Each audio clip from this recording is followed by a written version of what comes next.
खबर यूपी के बलिया जनपद के जिलाधिकारी कार्यालय पर जन अधिकार पार्टी लोकतांत्रिक के राष्ट्रीय महासचिव और राष्ट्रीय प्रवक्ता फाजिल अहमद ने जमकर हल्ला बोला। कलेक्टर परिसर में मीडिया से बातचीत के दौरान उन्होंने केंद्र सरकार पर गंभीर आरोप लगाए। उन्होंने कहा कि देश में लेबर एक्ट जैसे कानून तो हैं, लेकिन स्किल्ड वर्कर जैसे पत्रकार, इंजीनियर, डॉक्टर, एमबीए, वकीलों आदि के लिए कोई ठोस कानून नहीं है।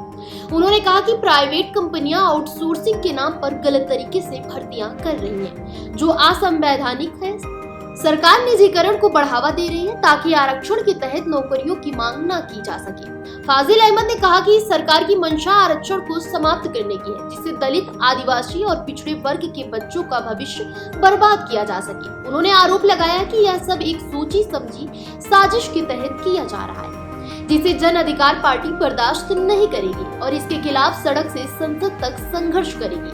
आइए जानते हैं फाजिल अहमद ने क्या कुछ कहा। आइए सुनाते हैं उनकी जुबानी।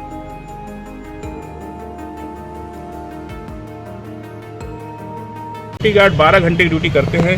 गेट खोलना, गेट बंद करना बहुत महत्वपूर्ण ड्यूटी है और उनको तनख्वाह दिया जाता है 8 घंटे का, लेकिन उनसे उनको पैसा देना चाहिए 16 घंटे का।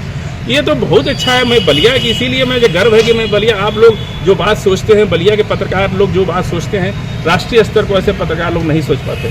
इसीलिए मैं बलिया ये बहुत अच्छा विषय आपने उठाया और हम चाहते हैं कि आप लोग भी इसको आगे बढ़ाइए। तो जिस तरह से लड़कों को नौकरी दिया जाता है और उसके बाद सरकार पीठ पर पाती है कितने लोगों को नौकरी दे दी है, लेकिन आज तक देखा जाए तो उनकी विडम्बना इस तरह से है कि जो बच्चे नौकरी कर रहे हैं और काफ़ी परेशान, जो इंजीनियर हैं, चाहे बड़े बड़े पदों पे हैं, कोर्स करके इसका नौकरी कर रहे हैं आउटसोर्सिंग के थ्रू, तो उनकी कितनी आप विडम्बना मानते हैं? देखिए, इस देश में लेबर एक्ट जो है वो बहुत कानून है लेबर के लिए।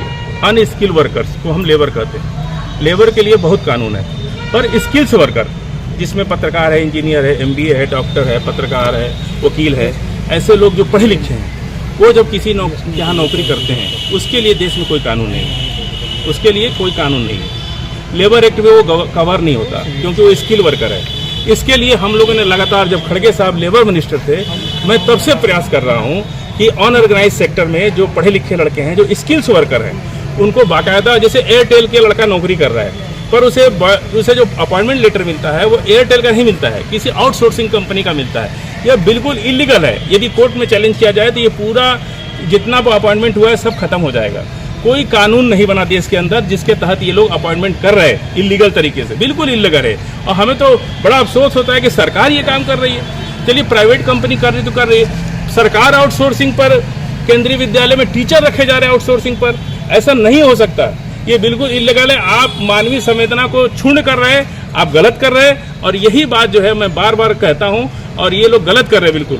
जी, आज सरकारी विद्यालयों का निजीकरण करने की बात हो रही है। 5000 विद्यालयों को निजीकरण करने की बात कर रही है सरकार। इसको आप कैसे देखते हैं, जिस सरकारी स्कूल से तमाम अधिकारी निकले, तमाम नेता निकले? देखिए, निजीकरण इसीलिए किया जा रहा है कि आप आरक्षण के तहत नौकरी न मांग सके। यदि निजीकरण कर दिया जाएगा तो आरक्षण के तहत नौकरी नहीं निजीकरण में दी जाएगी। सीधे सीधे आरक्षण को समाप्त करने की योजना है।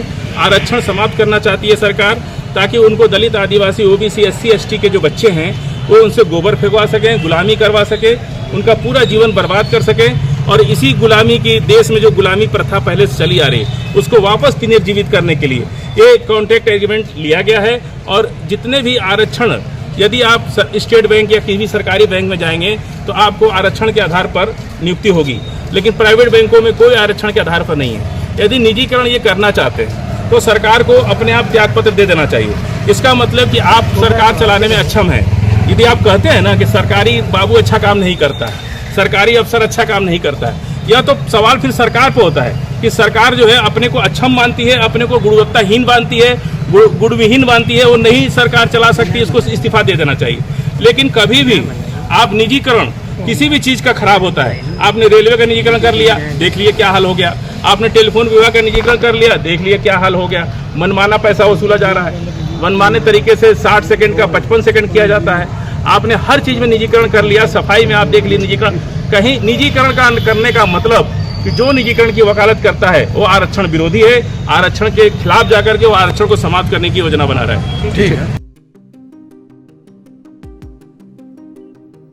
फिलहाल इस खबर में बस इतना ही।